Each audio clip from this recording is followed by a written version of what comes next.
Good morning students. हम पढ़ रहे थे एक्सट्रैक्शन ऑफ मेटल्स के बारे में। तो मैंने आपको बताया था मेटल को हम उनकी रिएक्टिविटी के बेसिस पर एक्सट्रैक्ट करते हैं। तो जो हाई रिएक्टिव मेटल्स हैं उनके लिए मैंने आपको पहले भी समझाया था, हम क्या करते हैं, electrolytic reduction. Highly reactive metal जैसे कि potassium, calcium, sodium, magnesium, aluminium, उनको हम कैसे निकालते हैं, बाय इलेक्ट्रोलाइसिस। उनकी जो मोल्टन ओर है या उनका साल्ट है उनको हम क्या करते हैं, इलेक्ट्रोलाइसिस करते हैं, जिससे हमें क्या मिलती है, प्योर मेटल। इलेक्ट्रोलाइसिस के केस में हमें मेटल को रिफ़ाइन करने की ज़रूरत भी नहीं है, क्योंकि इलेक्ट्रोलाइसिस जो मेथड होता है उसमें अपने आप ही हमें प्योर मेटल मिलती है आपके पास। तो मैंने आपको एग्जांपल भी बताया था सोडियम क्लोराइड का, जैसे कि सोडियम क्लोराइड का हम क्या करेंगे, इलेक्ट्रोलाइसिस करेंगे तो हमें क्या मिलेगा, सोडियम आयन और क्लोराइड आयन। तो कैथोड पे क्या जाते हैं, cation, Na positive ion cathode पे जाएंगे, वो इलेक्ट्रॉन को गेन करेंगे और क्या बनेगी, सोडियम मेटल। कैथोड पे हमें क्या मिलेगी, सोडियम मेटल, और एनोड पे क्या बनेगी आपकी, क्लोरीन गैस। ये आपकी है ओवरऑल रिएक्शन। ऐसे आप जैसे एल्यूमिनियम ऑक्साइड से क्या निकाल सकते हैं, एल्यूमिनियम, वहाँ पर क्या निकलेगी, एल्यूमिनियम और ऑक्सीजन। तो इस तरीके से आप हाईली रिएक्टिव मेटल को एक्सट्रैक्ट कर सकते हैं। फिर आपके पास है मेटल्स ऑफ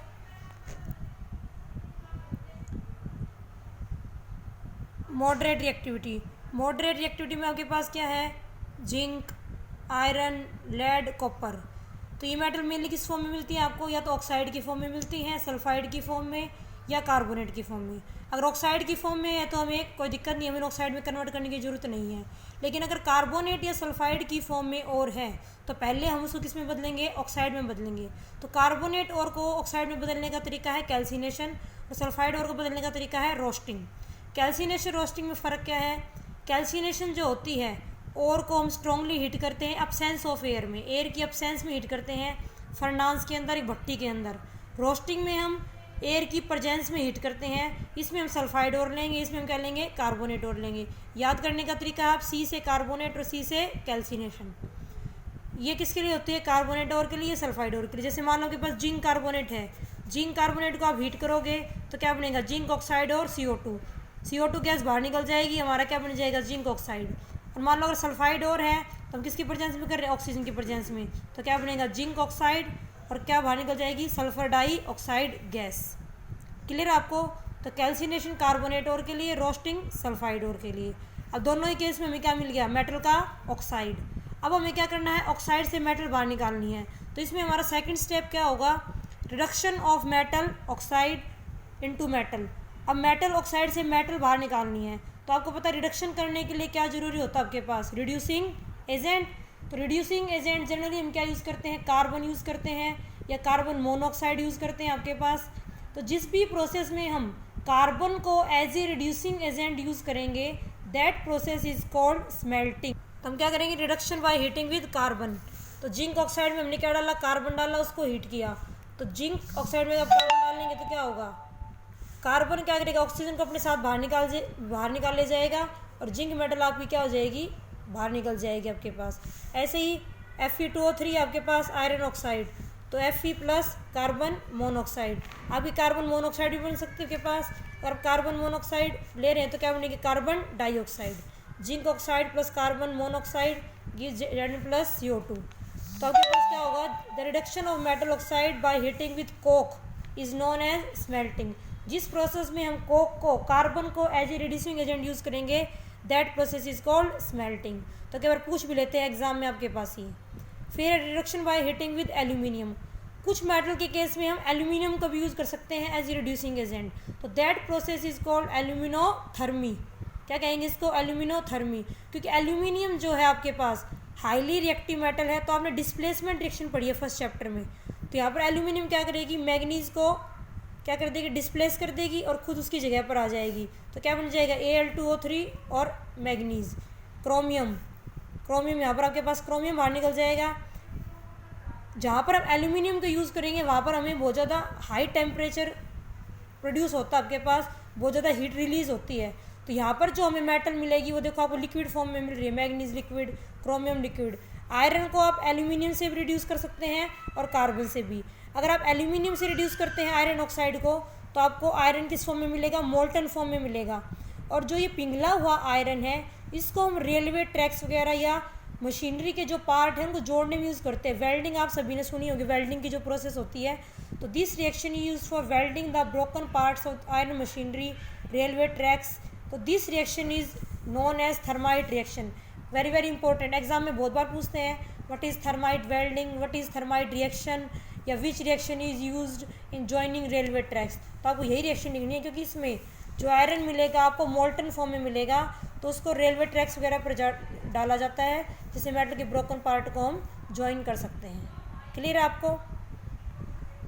तो the reduction of metal oxide to metal by using aluminium as a reducing agent is called aluminothermy. तो ये हमने पढ़ा मिडल में जो मेटल आती है उनके लिए। हाईली रिएक्टिव मेटल के लिए हमने क्या किया है, इलेक्ट्रोलाइसिस। मिडल में जो मेटल्स आती हैं अगर वो कार्बोनेट की फॉर्म में तो पहले कैल्सिनेशन, सल्फाइड की फॉर्म में तो रोस्टिंग, देन क्या करना आपको मेटल के ऑक्साइड का reduction by using carbon and aluminium. Clear आपको? अब है extraction of metal of low reactivity. Low reactivity में आपकी copper, mercury, silver, gold, platinum. तो जो लेस रिएक्टिव मेटल है जैसे कि मरकरी, इसमें आप क्या करोगे, मेटल के अगर सल्फाइड और है आपके पास तो क्या करोगे, वही आपको क्या करनी है, रोस्टिंग। क्या बन जाएगी उसकी, ऑक्साइड प्लस में SO2 गैस बाहर। फिर हम क्या करेंगे, रिडक्शन। अब इसमें क्या है, जो लो रिएक्टिविटी की मेटल हैं उसमें हमें रिड्यूसिंग एजेंट यूज़ करने की ज़रूरत नहीं है, सीधा आप ऑक्साइड को हीट कीजिए तो मेटल क्या हो जाएगी आपकी बाहर, और ऑक्सीजन गैस क्या हो जाएगी बाहर। तो इसमें ये फ़र्क है कि मिडल में जो मेटल्स आती हैं उनमें हम रिड्यूसिंग एजेंट यूज़ करते हैं, और जो लो रिएक्टिविटी की मेटल आएंगी उनमें हम रिड्यूसिंग एजेंट यूज़ नहीं करना, डायरेक्ट आप उसको हीट करोगे।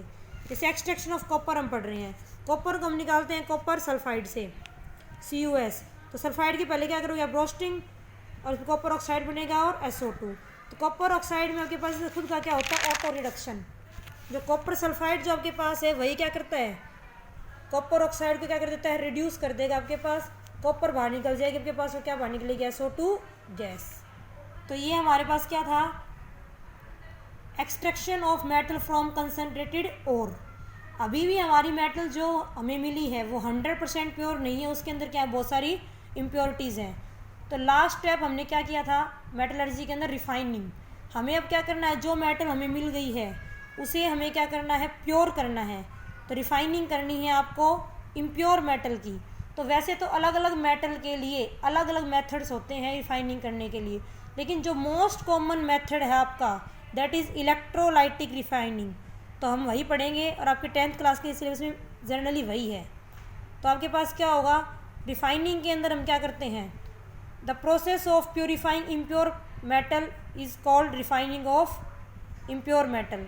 कि इम्प्योर मेटल से प्योर मेटल जो ऑब्टेन करने की प्रोसेस है दैट इज़ कॉल्ड रिफाइनिंग। इसमें क्या करना आपको, जो इम्प्योर मेटल है, मान लो आपको कॉपर मेटल ही प्योर करनी है, तो हम क्या करेंगे, इम्प्योर जो कॉपर है जिसके अंदर इम्प्योरिटी है उसकी आप क्या बनाओगे, एनोड। उसको उस रोड को किस में बदल लोगे, एनोड में बदल लोगे आपके पास, उसको हम एनोड का नाम देंगे।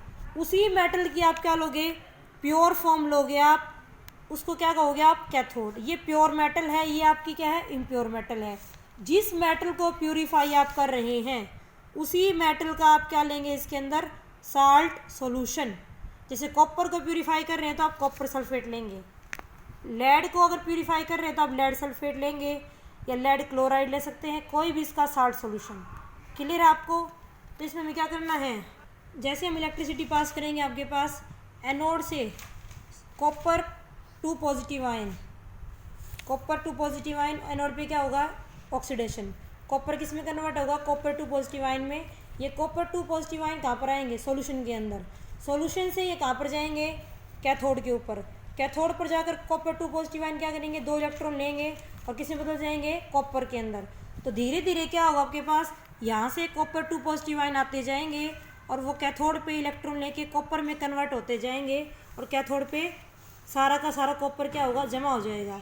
तो धीरे धीरे क्या होगा, एनोड जो है वो सारी की सारी जो इम्प्योर एनोड थी आपके पास वो प्योर कॉपर में कन्वर्ट हो जाएगी, और कैथोड पे जो कॉपर मेटल है वो जमा हो जाएगी।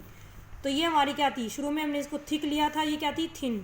तो लास्ट में क्या होगा, ये हमारी क्या होगी, थिन हो जाएगी, और ये हमारी क्या हो जाएगी, थिक। और जो इम्प्योरिटीज़ हैं वो एनोड के पास क्या होंगी, इकट्ठी हो जाएंगी in the form of anode mud. Clear आपको? तो this is the electrolytic refining. दोबारा बता देती हूँ, आपको ये बात ध्यान रखनी है, इसमें क्वेश्चन पूछते हैं इम्प्योर मेटल की एनोड बनाई जाती है, प्योर मेटल की कैथोड। जिस मेटल को प्यूरिफाई करना है उसी मेटल का क्या लेना आपको, साल्ट सॉल्यूशन। क्लियर आपको। एनोड पे क्या जाते हैं, एनोड को आप किससे जोड़ेंगे, पॉजिटिव टर्मिनल से, कैथोड को आप नेगेटिव टर्मिनल से। तो ये क्वेश्चन आपसे पूछते हैं, आपको कोई भी मेटल देके पूछ सकते हैं। जैसे आपको मान लो सिल्वर है तो आप क्या करोगे, इम्प्योर सिल्वर की क्या होगी एनोड, प्योर की क्या होगी कैथोड। और सिल्वर सल्फेट, सिल्वर क्लोराइड आपको क्या लेना, इलेक्ट्रोलाइट। क्लियर है आपको। तो ये आपके पास इलेक्ट्रोलाइटिक रिफाइनिंग। एक लास्ट पॉइंट आपके पास फ्लक्स। फ्लक्स आपके पास क्या होता है, the substance which combine with the gangue particle. Gang क्या है आपकी इम्प्योरिटी। कई बार आपके पास क्या है, कंसनट्रेटेड करने के बाद भी और में कुछ इम्प्योरिटीज रह जाती हैं, तो उसमें हम एक एडिशनल सब्सटेंस ऐड करते हैं, that is known as flux. तो फ्लक्स क्या करता है, गैंग के साथ कंबाइन करके एक मास बनाता है, fusible mass, that is known as slag, जिसको हम आसानी से बाहर निकाल सकते हैं। अगर इम्प्योरिटी आपकी एसिडिक है तो फ्लक्स हम बेसिक डालते हैं, अगर इम्प्योरिटी आपकी बेसिक है तो फ्लक्स हम क्या डालते हैं, एसिडिक। क्लियर आपको। तो दिस चैप्टर इज कंप्लीट। इसके नोट्स मैं आपको पहले सेंड कर चुकी हूँ। Thank you, have a nice day.